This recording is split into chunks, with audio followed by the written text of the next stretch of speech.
le problème du virage ambulatoire, j'ai envie de dire, il peut être assez simple. Je crois que les professionnels, les médecins, les équipes médicales, les directeurs sont assez convaincus du bien fondé.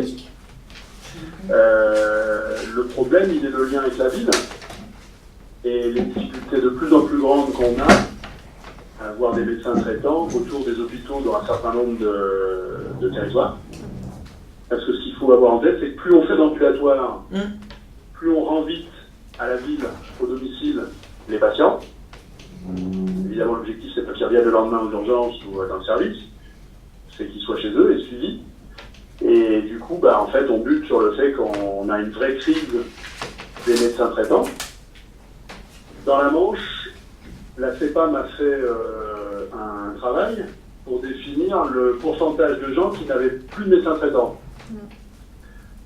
On est sur des chiffres très importants, 15 à 25% des populations. Et il n'y a pas de différence entre la population courante, la population sous ALD et les personnes âgées de plus de 75 ans.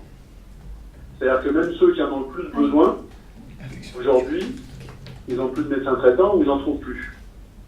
Donc quand on n'a pas de médecin traitant, ça fait obstacle à l'HAD, par exemple, ça fait obstacle à l'ambulatoire, ou en tout cas ça le rend beaucoup plus compliqué. Ça fait obstacle au SIAD. Ça fait obstacle au suicide.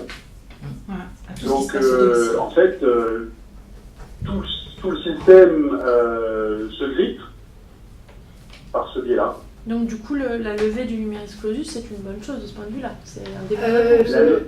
Ça veut rien dire la levée du numerus clausus. Pardon, vas-y Maxime. Non, j'ai pas entendu Madame demande si pour nous la levée du numerus clausus, donc la disparition du numerus clausus, est une bonne chose.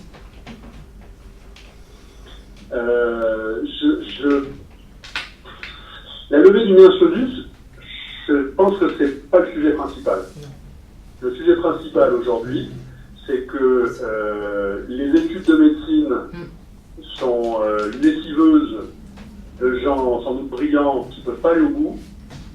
Parce que voilà, à 14-2, l'année où vous êtes en dessous du cut, vous êtes un bon élève mais vous ne passez pas.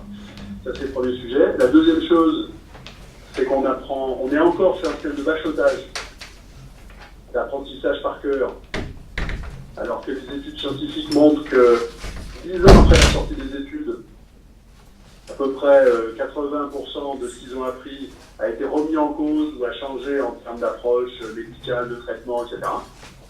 Donc la question, c'est pas d'apprendre à des médecins des choses dont ils vont se souvenir pendant 40 ans. C'est comment on va chercher la connaissance, on remet à niveau ses savoirs, en s'appuyant sur des bases solides, non contestables, scientifiquement établies, voilà. Donc c'est apprendre à apprendre, et pas apprendre juste pour passer les ECN. Et le troisième sujet sur les études de médecine, c'est qu'ils n'apprennent pas à travailler en équipe, alors qu'aujourd'hui, 90% des prises en charge sont assurées par plusieurs médecins, par plusieurs équipes, avec d'autres professionnels de santé.